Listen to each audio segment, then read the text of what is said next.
নিয়োগ দুর্নীতি মামলায় ফের ইডির দফতরে হাজিরা দিলেন কারামন্ত্রী চন্দ্রনাথ সিংহ। সকাল 11টায় তিনি যান এবং এরপর 8 ঘন্টা তাকে জিজ্ঞাসাবাদ করেন ইডির আধিকারিকরা। নথিপত্র নিয়ে তিনি যান। 5 বছরের আয়কর রিটার্নের নথি চেয়েছিলেন ইডির তদন্তকারীরা। 2016 সালের পর থেকে কেনা সম্পত্তির নথিও তলব করা হয়েছিল, আর সেই সব নথিপত্র নিয়েই ইডি দফতরে হাজিরা দেন চন্দ্রনাথ সিংহ। কত নগদ লেনদেন হয়েছে কারামন্ত্রীর কাছে তা জানতে চায় ইডি, এমনই খবর সূত্রে।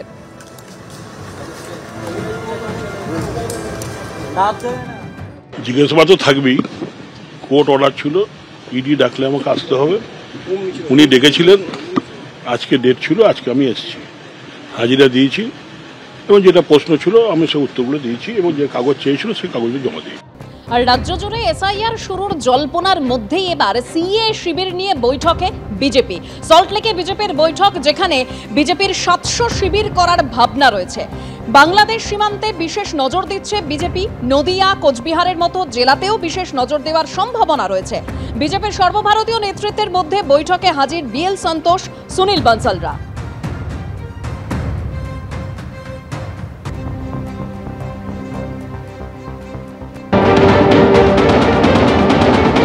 অত্যন্ত উদ্বেগজনক তথ্য এখনো পর্যন্ত উঠে এসেছে আমার কাছে।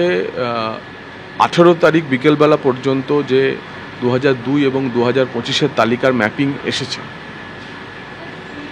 বিভিন্ন স্থানীয় সূত্র থেকে বিএলওদের সঙ্গে যোগাযোগের মাধ্যমে, তাতে আমরা দেখছি যে অর্ধেকের বেশি ভোটার পশ্চিমবঙ্গের, মানে 7,80,00,000 ভোটারের মধ্যে প্রায় 3,70,80,00,000 ভোটারের 2002 এবং 2025-এর ভোটার তালিকার মধ্যে ম্যাপিং এবং ম্যাচিং হচ্ছে না। 3.5 কোটি 4 কোটি ভোটার যাদের কাগজ দেখাতে হবে সত্যি করে, কারণ তাদের নাম ফ্যামিলি লিগাসিও নেই, পরিবার নেই, হঠাৎ করে 2002 থেকে 2025-এর মধ্যে তাদের নাম উঠেছে। তাদের মধ্যে তো একটা সিংহভাগ মানুষ থাকবেন যারা যারা সন্দেহজনক ভোটার, এবং তাদের নাম তো এসআইআর হলে বাদ যাবে। তারা ভোটের আগে প্ররোচনা দেওয়ার চেষ্টা করছেন। বিজেপি কে সিএ ক্যাম্প করার, কে বিজেপি সিএ ক্যাম্প করার? মানুষকে ভেদাভেদের রাজনীতি প্ররোচনা দেয়া হচ্ছে, অশান্তি তৈরির চেষ্টা করা হচ্ছে, এগুলো কোনো কাজের কথা হচ্ছে না। আসল দরকার হচ্ছে মানুষের উন্নয়ন, রুটি কাপড়া মাকান। 100 দিনের টাকা দেবে না, আবাসের টাকা দেবে না, বাংলা ভাষাকে বলছে বাংলা ভাষা বলে কিছু নেই, বাংলা বলা মানে বাংলাদেশি।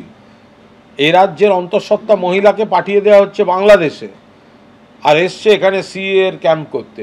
বিজেপি নেতাদের দেখলেই তো লোকে জিজ্ঞাসা করতে যাচ্ছে 100 দিনের টাকা দেননি কেন? বিজেপি নেতাদের দেখলেই তো লোকে জিজ্ঞাসা করতে চাইছে আবাসের টাকা দেননি কেন?